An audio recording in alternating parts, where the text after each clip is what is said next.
साथियों, स्वार्थ और अवसरवादिता में घिरी कांग्रेस की हालत ऐसी हो गई है कि कांग्रेस का शाही परिवार आजादी के इतिहास में पहली बार होगा। और ये नोट करिए, आजादी के बाद इतने चुनाव हुए, पहली बार दिल्ली में कांग्रेस का जो शाही परिवार रहता है वो कांग्रेस को वोट नहीं देगा। अगर ये शाही परिवार कांग्रेस को वोट नहीं देता है तो आपसे वोट मांगने का उनको क्या हक है भाइयों? जहां इस शाही परिवार के लोग रहते हैं वहां कांग्रेस चुनाव ही नहीं लड़ रही है। पहली बार ऐसा हो रहा है। कांग्रेस की दुर्दशा कि उनका शाही परिवार खुद कांग्रेस को वोट नहीं कर पाएगा। इधर राजस्थान में क्या हो रहा है? हमारे यहां कांग्रेस के नेता घर घर जाकर के क्या कह रहे हैं? कांग्रेस को वोट मत दो।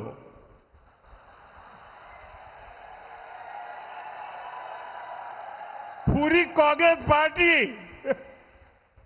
हम पहले तो सुनते थे कि वो कहते थे भाजपा को वोट मत दो। यहां पर पूरी कांग्रेस पार्टी घर घर जाके कह रही है कांग्रेस को वोट मत दो। दिल्ली में शाही परिवार कांग्रेस को वोट नहीं देता, यहां कांग्रेस कहती है कांग्रेस को वोट मत दो। ये हाल है इस पार्टी का, इस पर आप भरोसा कर सकते हैं? भाइयों बहनों, इन दिनों जो लोग कांग्रेस छोड़कर के बाहर निकले हैं वे एक बात बड़ी गंभीरता से बताते हैं। वो सारे लोग कह रहे हैं कि कांग्रेस अब कांग्रेस नहीं रही है। अब कांग्रेस अर्बन नक्सलों के कब्जे में चली गई है।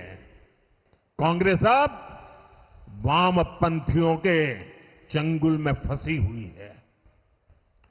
तो हमारे एक मित्र ने उनको पूछा कि आप ये कैसे कहते हैं?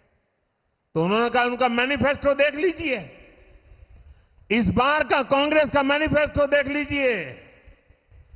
कांग्रेस ने अपने मैनिफेस्टो में जो कहा है वो चिंताजनक है, गंभीर है। और ये माओवाद की सोच को धरती पर उतारने की उनकी कोशिश है।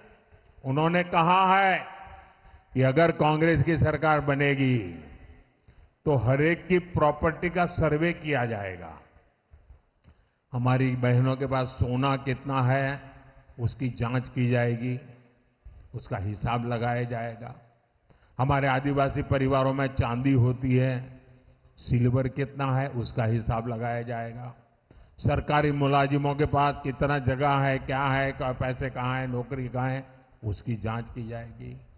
इतना ही नहीं, आगे क्या कहा है? ये जो गोल्ड है बहनों का और जो संपत्ति है ये सबको समान रूप से वितरित कर दी जाएगी। क्या ये आपको मंजूर है? क्या आपकी संपत्ति सरकार को हड़पने का अधिकार है? क्या आपकी संपत्ति को, आपने मेहनत करके कमाई हुई संपत्ति को सरकार को ऐंठने का अधिकार है? क्या उस संपत्ति को मेरी माता और बहनों की जिंदगी में सोना वो सिर्फ शो करने के लिए नहीं होता है, उसके स्वाभिमान से जुड़ा हुआ है। उसका मंगलसूत्र वो एक सोने का कीमत का मुद्दा नहीं है, उसके जीवन के सपनों से जुड़ा हुआ है। तुम उसे छीनने की बात कर रहे हो अपने मैनिफेस्टो में? गोल्ड ले लेंगे, सबको वितरित कर देंगे। और पहले जब उनकी सरकार थी उन्होंने कहा था कि देश की संपत्ति पर पहला अधिकार मुसलमानों का है। इसका मतलब ये संपत्ति इकट्ठी करके किसको बांटेंगे?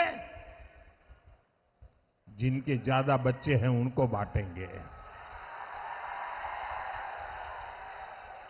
घुसपैठियों को बांटेंगे। क्या आपकी मेहनत की कमाई का पैसा घुसपैठियों को दिया जाएगा? आपको मंजूर है ये कांग्रेस का मैनिफेस्टो कह रहा है कि वो माताओं बहनों का सोने का हिसाब करेंगे, उसकी जड़ती करेंगे, जानकारी लेंगे और फिर उस संपत्ति को बांट देंगे और उनको बांटेंगे जिनको मनमोहन सिंह जी की सरकार ने कहा था कि संपत्ति पर पहला अधिकार मुसलमानों का है। भाइयों बहनों, ये अर्बन नक्सल की सोच मेरी माताओं बहनों, ये आपका मंगलसूत्र भी बचने नहीं देंगे, यहां तक जाएंगे मैं कहने आया हूं।